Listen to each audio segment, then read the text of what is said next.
Bienvenido a otro CEO Wisdom Podcast con Alba Lajesa.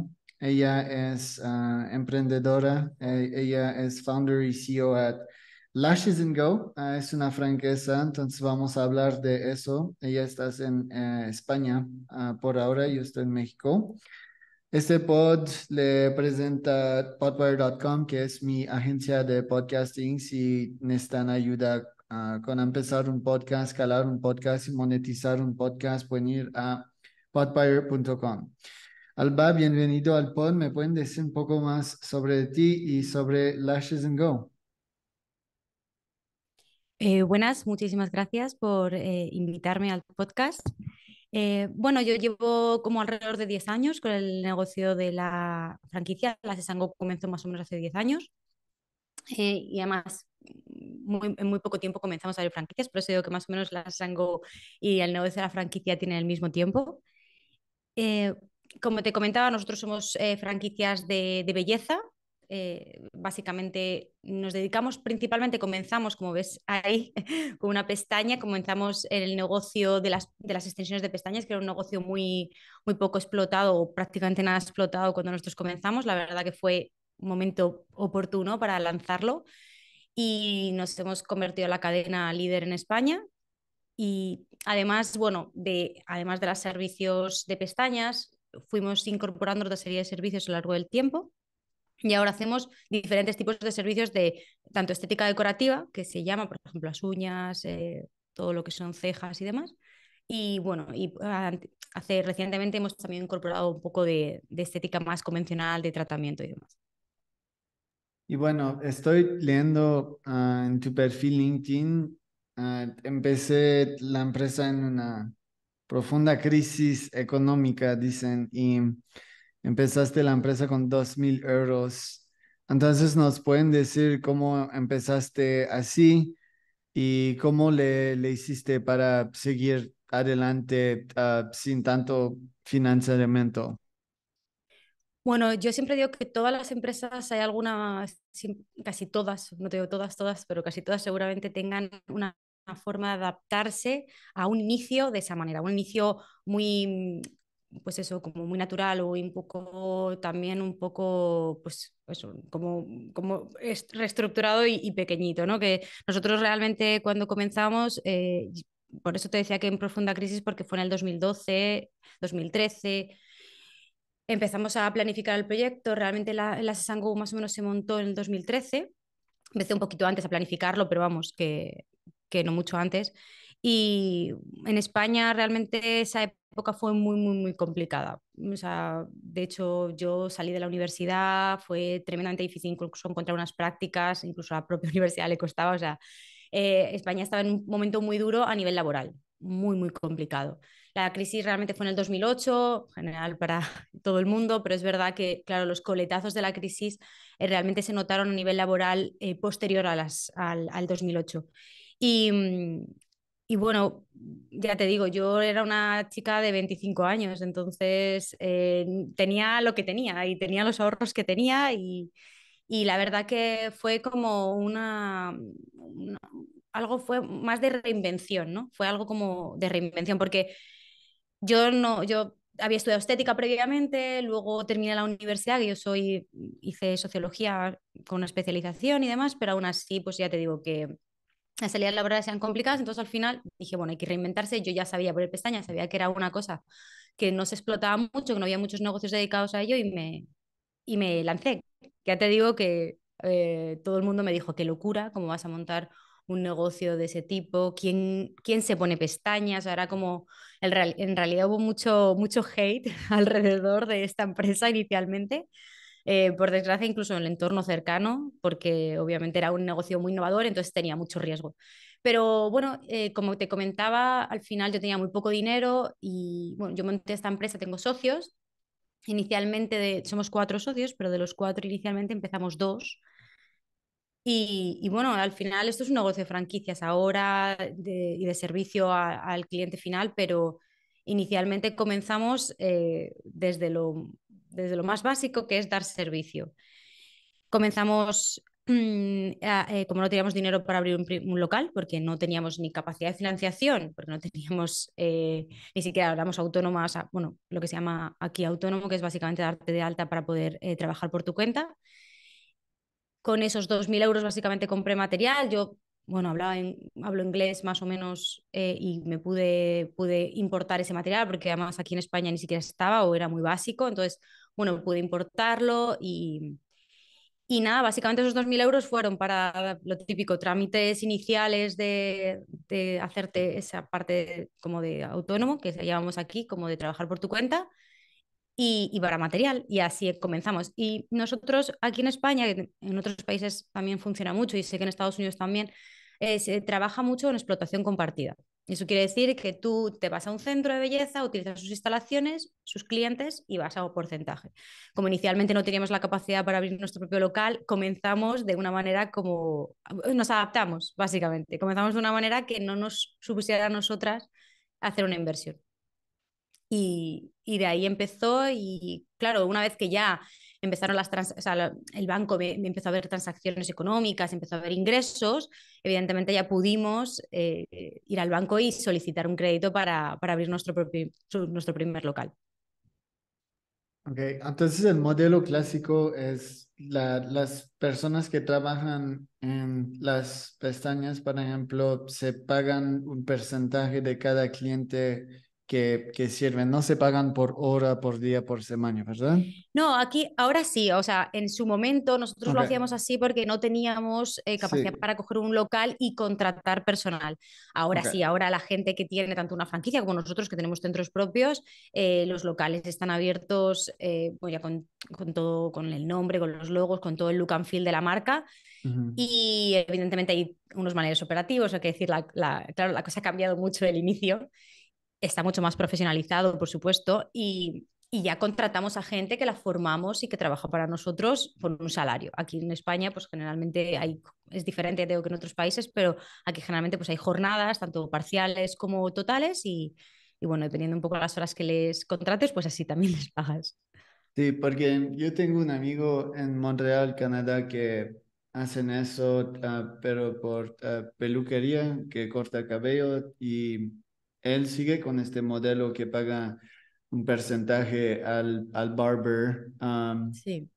Y bueno, pues obviamente eso es más cuando tú tienes tus sistemas y sabes cuántos clientes tienen, cuáles son tus gastos y todo, es mejor un salary, algo por hora Sí, o algo por día. Pero también sí, cuando es empezas... que mm, también el modelo de trabajo en España, yo te lo digo porque estuve trabajando y estuve montando la Go en Florida y sé cómo funciona un poco los Estados Unidos. Yo creo que México tiene algunas peculiaridades que también comparte con Estados Unidos y Canadá. Allí se lleva muchísimo como no, o sea, aquí realmente el darte de alta como autónomo, el trabajar para ti mismo, realmente tiene una cuota muy alta. Entonces, aquí como que hay una barrera de entrada más alta para trabajar para ti mismo. Entonces, en los Estados Unidos, yo cuando trabajé viví esa experiencia, viví la experiencia de decir, es que la gente generalmente aquí trabaja por horas, si quiere venir viene, si no viene, si no viene a trabajar, pues no se le paga. Es como una especie de como no hay contratos que regulen la relación laboral entre el trabajador y en la empresa, o sea, hay básicamente libertad total, pero tanto para un lado como para otro. Yo siempre cuando la gente me pregunta y digo, a mí me costó muchísimo plantear el proyecto tal y como lo tenía España en los Estados Unidos, porque tuve que enfrentarme a ese problema del personal. La gente, todo el mundo aprendía y a los 2 días era un profesional ya increíble, se montaba por su cuenta y se largaba y ahí te dejaba pues básicamente con un problema grande, ¿no?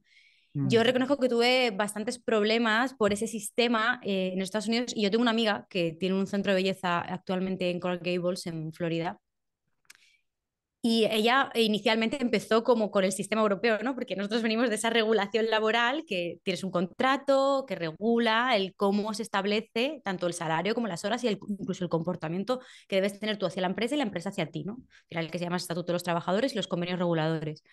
Aquí está todo muy regulado, muy, muy regulado. También te digo que en ocasiones un poco a favor del trabajador, porque España tiene una regulación tremenda con respecto a la protección del trabajador. Entonces, en los Estados Unidos yo viví una experiencia completamente distinta, un trabajador mucho más libre, sin ninguna atadura con la empresa. Claro, ¿qué ocurría? Que pues a mí me resultó muy difícil generar un equipo estable a largo plazo. Había como muy poca responsabilidad con tu puesto de trabajo en este sector. No te hablo en otros, porque seguramente otros sectores muchísimo más profesionales, a lo mejor la profesionalidad o sea, con carrera universitaria o con más estudios, no sé cómo funcionan. Yo te digo que estas profesiones allí a mí me costó muchísimo y estaban muy... Había como una sensación de abandono permanente del trabajador, bueno, pues me pongo por mi cuenta y enseguida pues no voy a trabajar hoy y ya está. Era como, lo resultaba un poco infiel.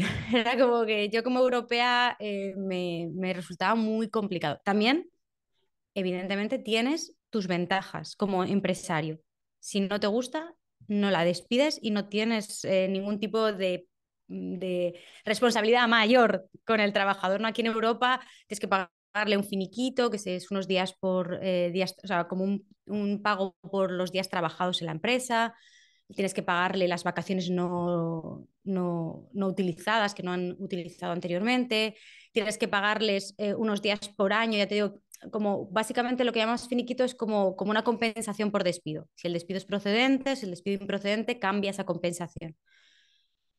Bueno, y más todas las que nosotros tenemos, 22 días laborables y 30 días naturales de vacaciones, son una barbaridad. Entonces, son Sí. pagados. Entonces, es un sistema laboral muy distinto. Entonces, yo cuando me tuve que ir a Florida me enfrenté tanto a lo bueno como a lo malo.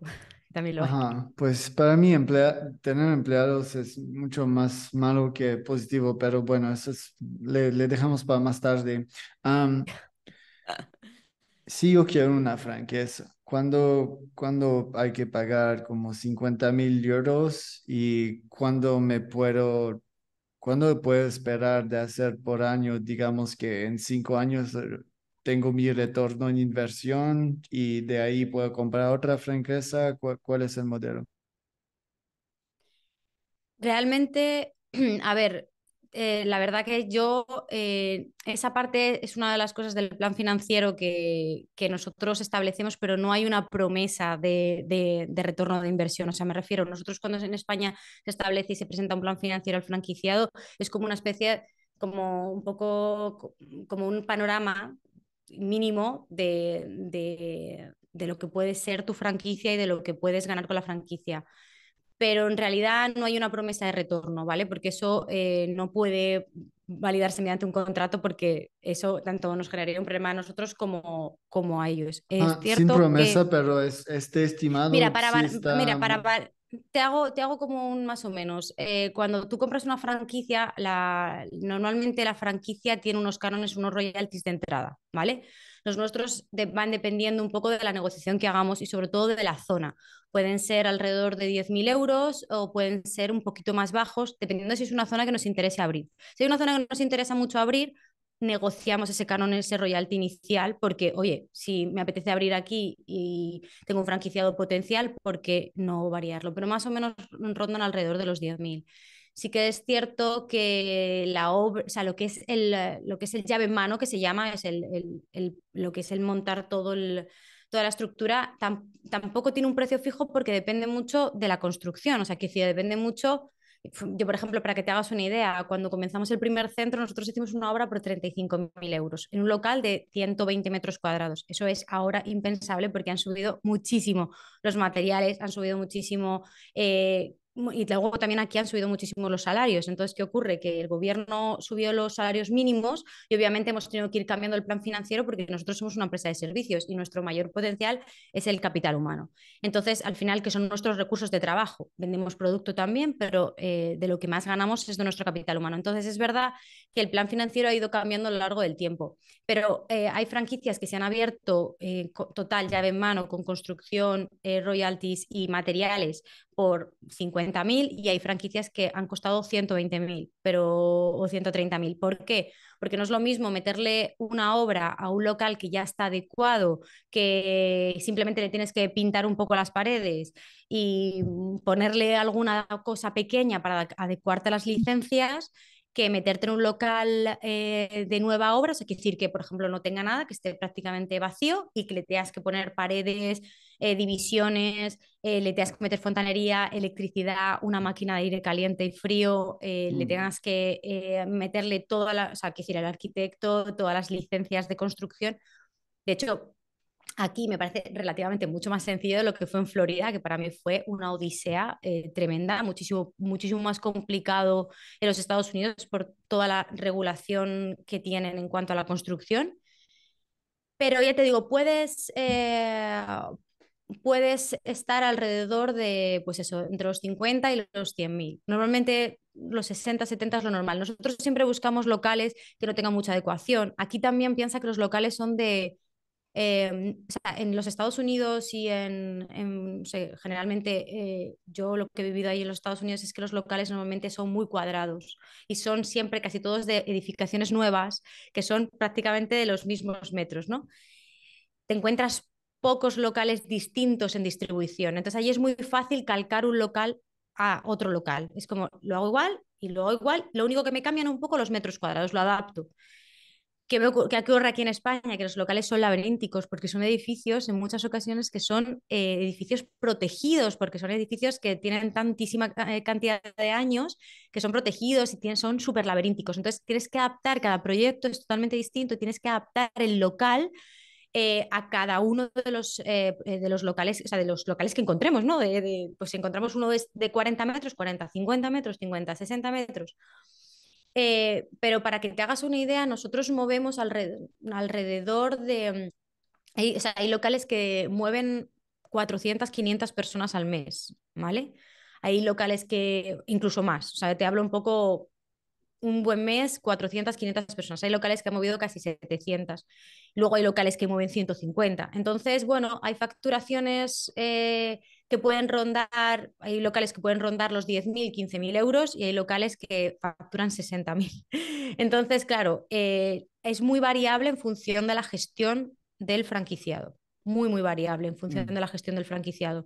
Hay franquiciados que tienen una gestión increíble, que son auténticas máquinas comerciales y Ujú. que tienen, yo siempre digo que la diferencia principal está en la habilidad comercial del franquiciado y de la persona que gestiona, ya sea del franquiciado porque está presente, porque él lo utiliza como autoempleo, o de la capacidad que tenga su equipo, o sea, su equipo a nivel comercial. Ahí Mm.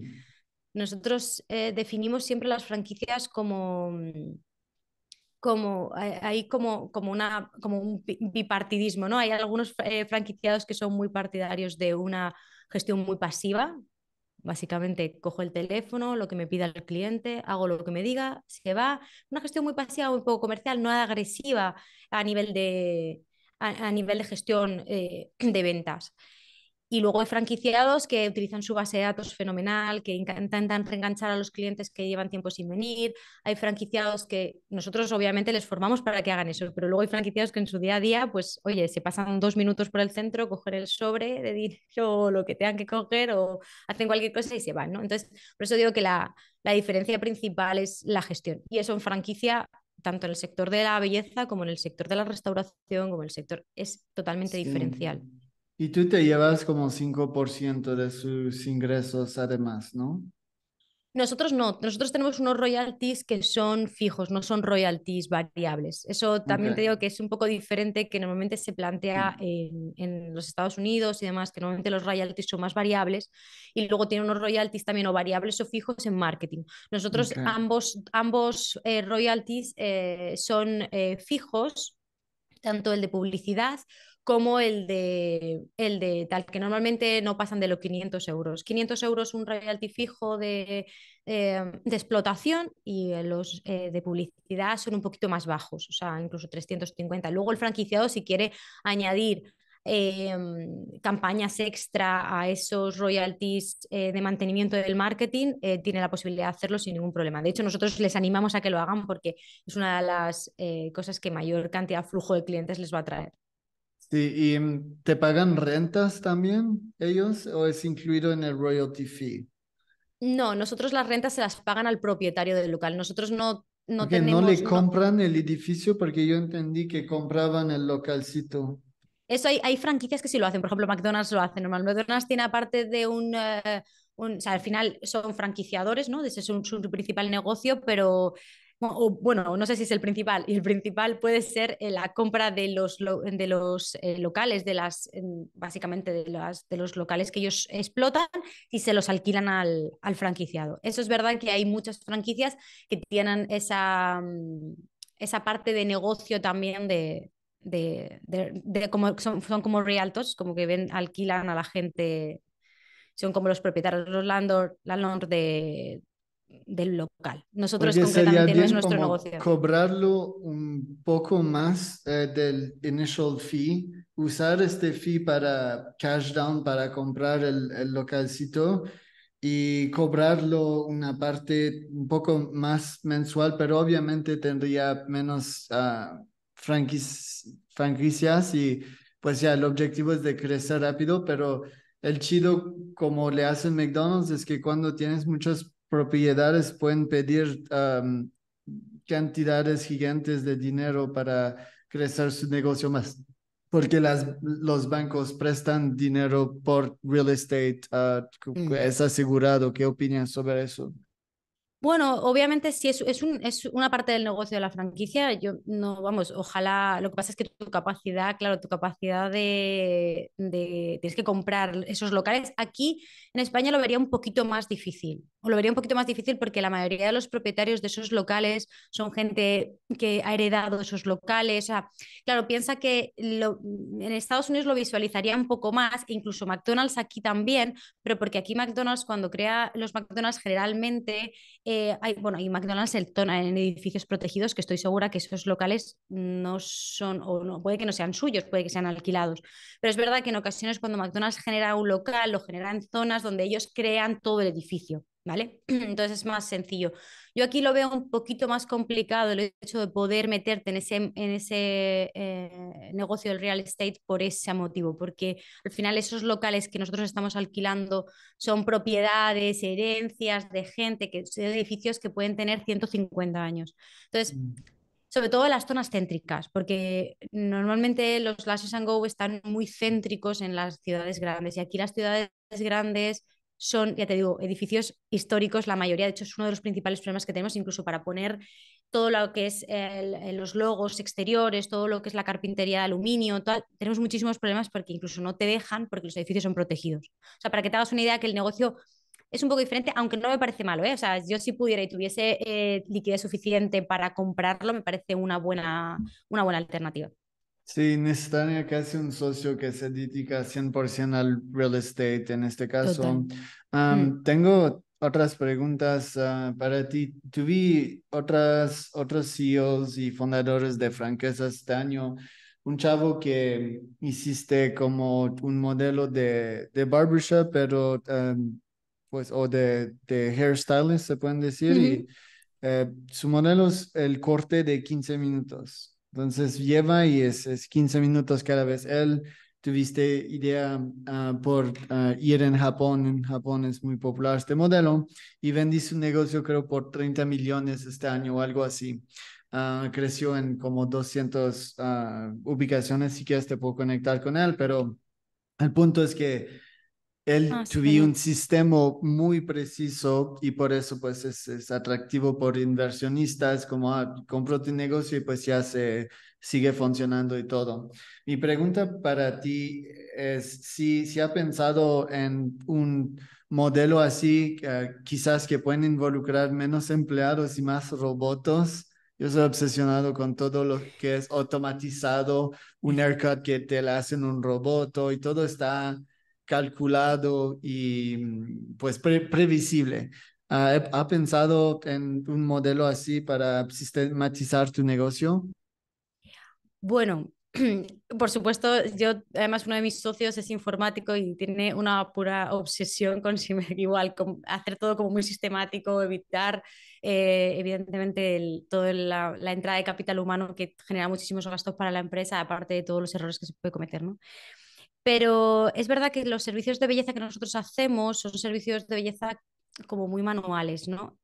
Sí que existe, de hecho hace poco en Los Ángeles salió una máquina para poner extensiones de pestañas, es una especie de robot que parece como una máquina de tac, o sea, gigantesca.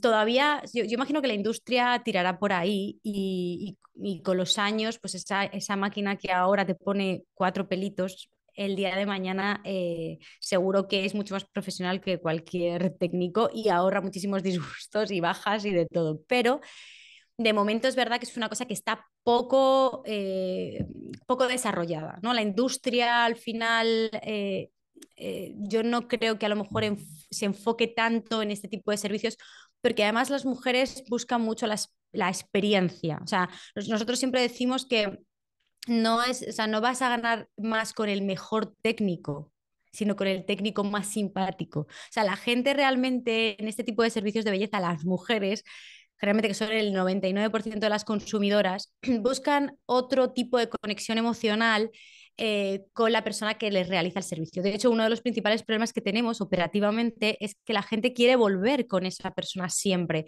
Y cuando tú de repente esa técnico maravillosa se te da de baja porque está enferma o se va de la empresa, pierdes clientela. Y no porque se la lleve la chica, no tiene que ser siempre porque esta chica realmente haga algo mal o te robe al cliente, sino simplemente porque esa persona le gustaba cómo le ponían las pestañas ella y se las intenta poner otra y no le cuadra igual. Entonces, yo creo que al final, creo que evolucionará evidentemente la industria igual en la belleza.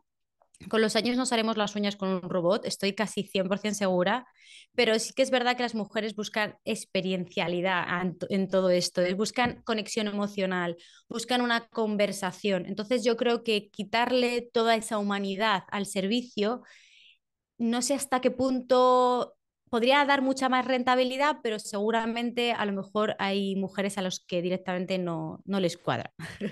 Por eso hay que tener un roboto psicoterapeuta cuando se hacen los slashes, pues ya de este roboto pueden hablar de sus problemas y el chisme y toda la Total. onda. Este roboto no se va a ir, se va a quedar.